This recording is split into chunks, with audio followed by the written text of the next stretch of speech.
नमस्कार, the Chanakya TV Rajasthan में आपका स्वागत है और मैं हूं आपके साथ दीपशिखा।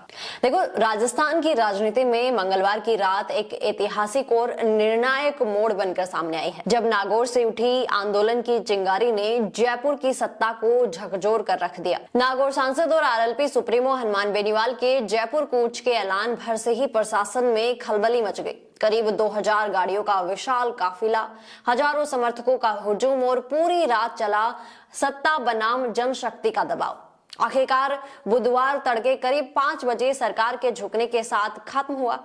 इस पूरे सियासी घटनाक्रम की नींव 8 दिन पहले रियाबड़ी में पड़ी थी, जहां बेनीवाल किसानों के साथ धरने पर बैठे और उनकी मांगे बिल्कुल स्पष्ट थी। बजरी माफियाओं पर सख्त कार्रवाई, फसल खराबे का मुआवजा, बाजार दर पर देना और अवैध रूप से आवंटित 14,000 बीघा गोचर भूमि को मुक्त करवाना। मंगलवार को प्रशासन को शाम 4 बजे तक का अल्टीमेटम दिया गया था, लेकिन तय समय जब तक कोई ठोस जवाब नहीं आया तो बेनीवाल ने अपने समर्थकों के साथ जयपुर कूच का ऐलान कर दिया और इसके बाद नागौर की सड़कों पर गाड़ियों का जैसे मानो सैलाब उमड़ पड़ा हो। काफिला एनएच पर जयपुर की ओर बढ़ पड़ा। प्रशासन ने रास्ते में भारी पुलिस और बैरिकेडिंग लगाकर रोकने की कोशिश की, लेकिन बेनीवाल के आक्रामक तेवरों और समर्थकों के दबाव के आगे पुलिस को पीछे हटना ही पड़ा। रात करीब 9:30 बजे बाड़ी घाट टोल नाके पर काफिला रुका, जहां सरकार की ओर से बातचीत का प्रस्ताव आया और सड़क किनारे ही सियासी महफिल सज गई।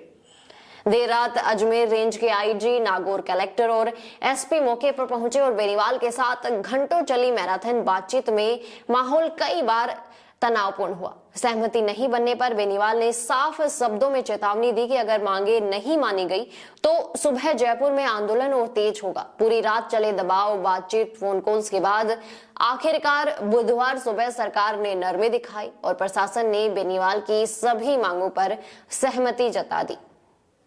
समझौते के बाद बेनीवाल ने समर्थकों को संबोधित करते हुए जयपुर कूच स्थगित करने का ऐलान किया और कहा कि संबंधित आदेश जारी होंगे। सर्वे टीमें तुरंत मैदान में उतरेंगी और बजरी माफियाओं पर अब सख्त कार्रवाई होगी। अपने चित परिचित अंदाज में उन्होंने अधिकारियों पर तंज कसते हुए ये भी कहा कि डर के कारण कई अधिकारी सामने आने से बचते रहे।